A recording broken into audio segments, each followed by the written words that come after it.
Hello, my name is Larry Conley. I'm a firefighter with the City of St. Louis. Thanks for watching this video about fire prevention. The purpose of this video is to educate business owners about fire prevention. This video will be no less than about 5 minutes and will cover the following. We will identify the basic concepts of education, enforcement, and engineering.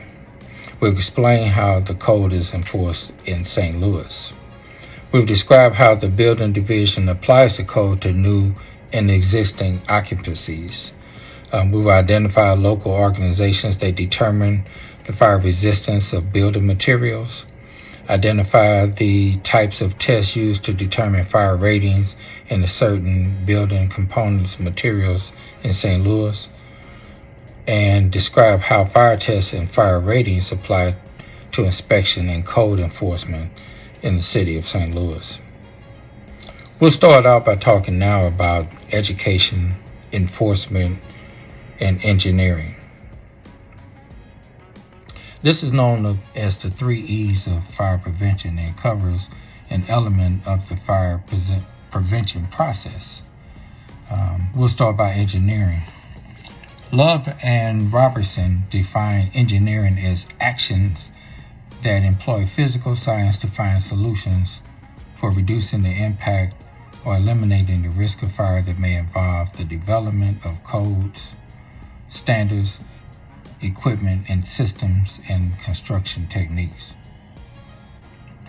The International Building Code is the most common code used in the United States and is what we use in St. Louis, and is published by the International Code Council.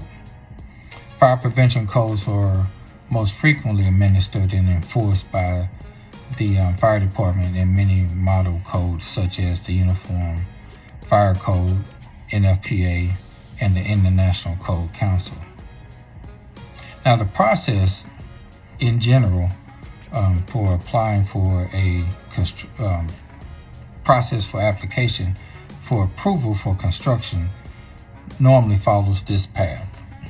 The applicant will submit plans to the fire department. The fire department reviews the plans and issues any corrections needed. The applicant will correct the plans. The fire department will verify those plans that the corrections have been made.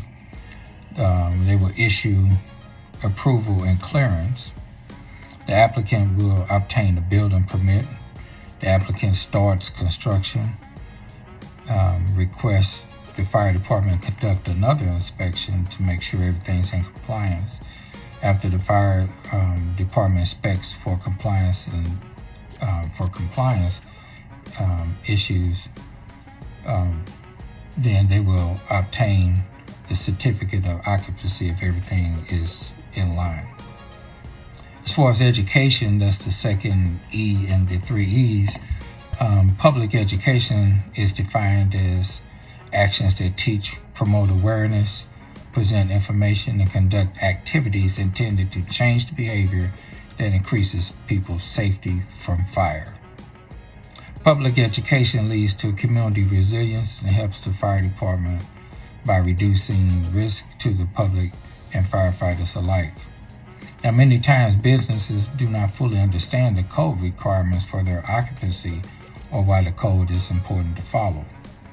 One of the most important things to successful fire prevention is public education initiatives, programs, or messages to create partnerships to help spread your messages to many people as possible. Enforcement. Love and Robertson define enforcement as a systematic approach to adopting community codes and certifying officials with authority to inspect the extent of code compliance and to implement rules and regulations to clarify the application of codes.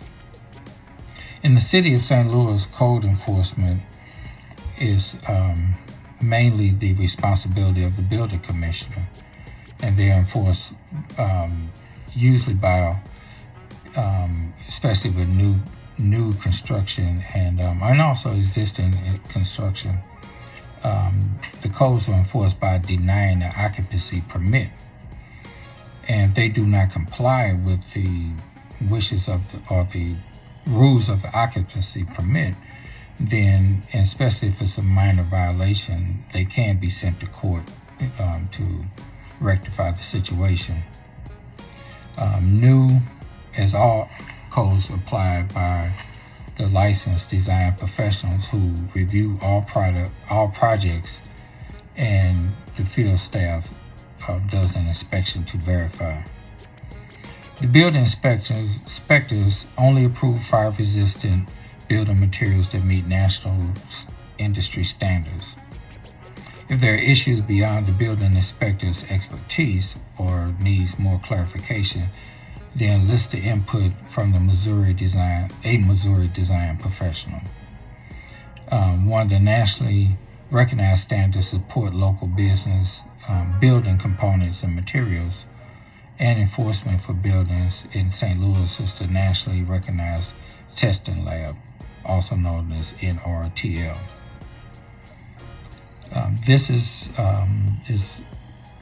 There are definitely cities that are more, a lot more detailed depending on the demographics or the building construction of that particular area. But this pretty much covers how the city of St. Louis handles code enforcement in the city of St. Louis, and this information was obtained by the building commissioner and some members of his staff. So if you have any questions, please reach out to me at the St. Louis Fire Department. And this has been Larry Conley, and this concludes my video on fire prevention for businesses. Thank you.